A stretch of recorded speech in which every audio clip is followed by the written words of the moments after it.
Hi there, Zamir for NerdTube. These are my thoughts and spoilers of Chicken Run, Dawn of the Nugget.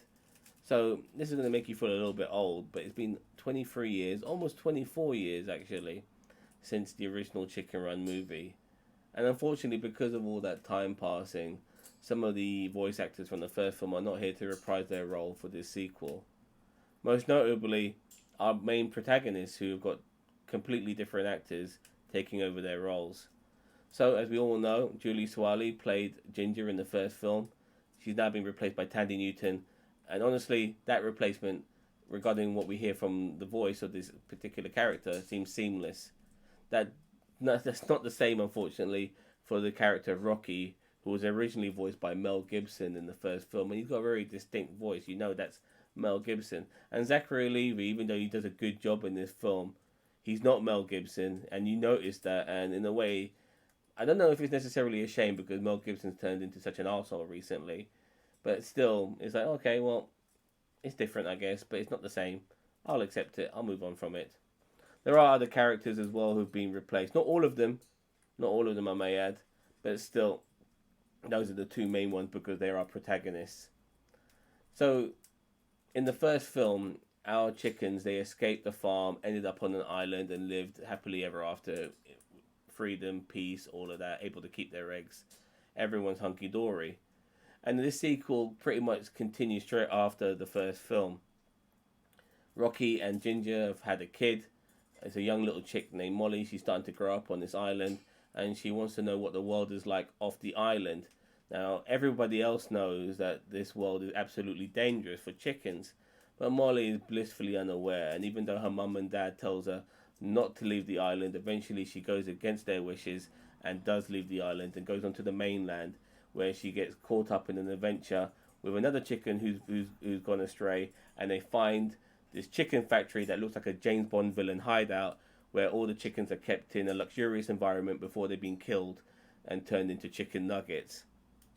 Now, once Rocky and Ginger find out that their daughter goes missing, they go on an adventure of their own to rescue her.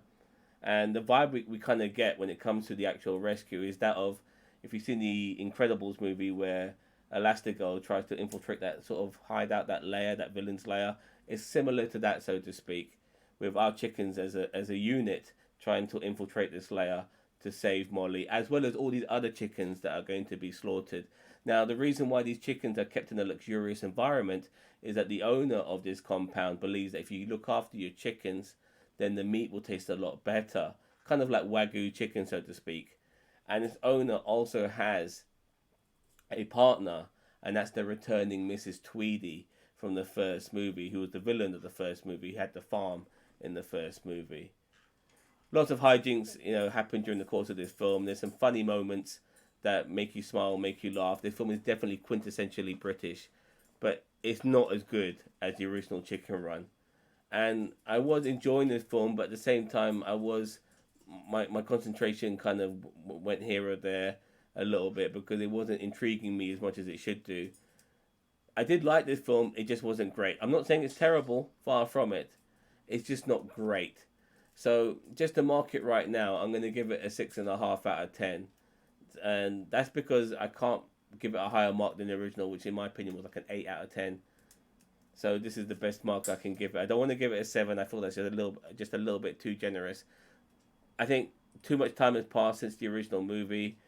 I don't know why Hollywood does this, where they make, and this is not necessarily Hollywood, but then again, Urban Productions, who are without doubt the greatest stop motion animation production company of all time, they are pretty much in bed with Hollywood more so than ever.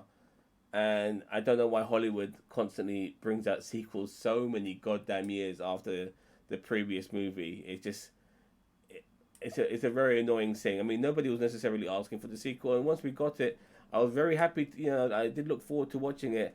It just didn't capture the same magic as the first film. Nevertheless, let me know what you think of this movie. I do think it's worth a watch. I mean, you have to marvel at the stop motion animation in its own right. It's this level of craftsmanship. It's just fantastic, and it's just great to look at. The story itself, though, it starts off a little bit slow, but once the second act starts going, things do pick up a little bit when it comes to the overall adventure. Anyway, let me know in a comment below what you think of this particular film if you've seen it. Here at NerdTube, we're not only on TikTok, we're on YouTube, so we're on both social media platforms. Check us out on both, subscribe to us on both. We are, without doubt, the greatest social media channel you never heard of. Take care, bye bye, and if you don't hear from me again, then have a happy new year.